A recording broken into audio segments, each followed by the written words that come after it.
Madam కొంతమంది ఏంటంటే చాలా మంది ఇలాంటి మిషన్స్ పైన బ్లౌజెస్ నేర్చుకోవడము ఇంటి దగ్గర యూట్యూబ్ లో చూసుకొని నేర్చుకున్న వాళ్ళు కూడా ఉంటారు కదా. సగం సగం వచ్చు సగం సగం రాదు, కంప్లీట్ గా రాని వాళ్ళు ఉంటారు, కొంచెం వచ్చి కొంచెం రాని వాళ్ళు. అలాంటి వాళ్ళకి కూడా మీరు కోచింగ్ ఇస్తారా?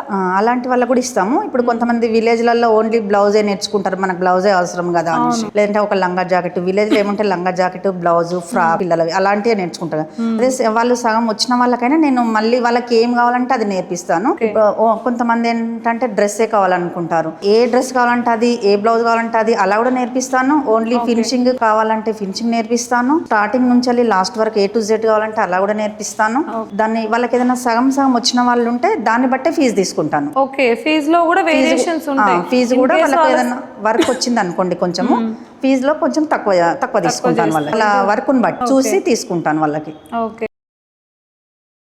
ఇది కూడా ఒక మంచి ఆపర్చునిటీ అని చెప్పొచ్చు. ఎందుకంటే మీకు వచ్చినా రాకపోయినా ఒక కోచింగ్ సెంటర్ కి వెళ్తే ఏంటంటే వాళ్ళు కంప్లీట్ గా ఫీజు తీసుకుంటారు. కానీ మీరు ఇక్కడ ఒక మంచి ఆపర్చునిటీ అని చెప్పొచ్చు. ఎందుకంటే మీకు ఆల్రెడీ సగం వర్క్ వచ్చిన వాళ్ళకి కంప్లీట్ గా అవసరం లేదు, 1 month లోనే నేర్చేసుకుంటారు. వాళ్ళకి ఫీజులో కూడా వాళ్ళకి కొంచెం భారం తగ్గించినట్టే అవుతుంది ఖచ్చితంగా. అవును, ఎందుకంటే వాళ్ళు ఇంత ముందుకు నేర్చుకుని సగం సగం నేర్చుకున్న వాళ్ళు ఉంటారు కదా, వాళ్ళు అక్కడ ఇదివరకు నేర్చుకున్నా కూడా ఎంతో కొంత డబ్బు ఇచ్చే నేర్చుకుని ఉంటారు. వాళ్ళు ఫ్రీగా అయితే ఎవరు నేర్పించారు కదా.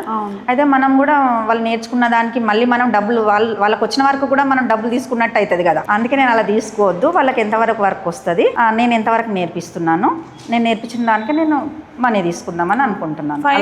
కూడా వాళ్ళకి సపోర్టింగ్ గా హెల్పింగ్ గా కూడా ఉంటుంది. ఇప్పుడు నేను ఇచ్చేది సర్టిఫికెట్ ఇస్తానుగా, అయితే అదేంటంటే మనకు వాళ్ళకు నేర్చుకున్న తర్వాత కూడా ఏదైనా బ్యాంక్స్కి వెళ్తే కూడా సర్టిఫికెట్ వాళ్ళకి చాలా యూజ్ అవుతుంది. ఓకే, ఇప్పుడు మామూలుగా ఏ బ్యాంకు లోన్కి వెళ్ళినా కానీ మీకు ఏమి ఎక్స్పీరియన్స్ ఉంది అంటారు వాళ్ళు.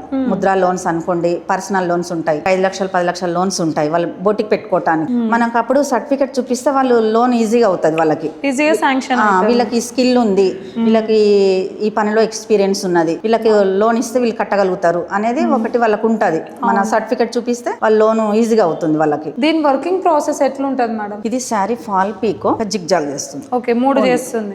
3 చేస్తుంది మేడం. ఈ మిషన్ ఎలా వర్క్ చేస్తుంది? ఈ మిషన్ అంటే అది జాక్ మిషన్, దీంట్లో పెద్ద మిషన్ అంటారు. ఇది చాలా స్పీడ్ ఉంటుంది, ఇంకా అది ఫినిషింగ్ బాగా వస్తుంది. డైలీ 6-7 బ్లౌజెస్, 2-3 డ్రెస్సెస్, గాగ్రాస్, ఇవి చాలా బాగా అవుతుంది దీంట్లో. Okay, advance technology. స్లో పెట్టుకోవచ్చు, స్పీడ్ పెట్టుకోవచ్చు. ఓకే, ఇది అడ్జస్ట్మెంట్ ఉంటుంది. మిషన్ లో ఉండదు అనమాట, దీంట్లో ఉన్నట్టుగా.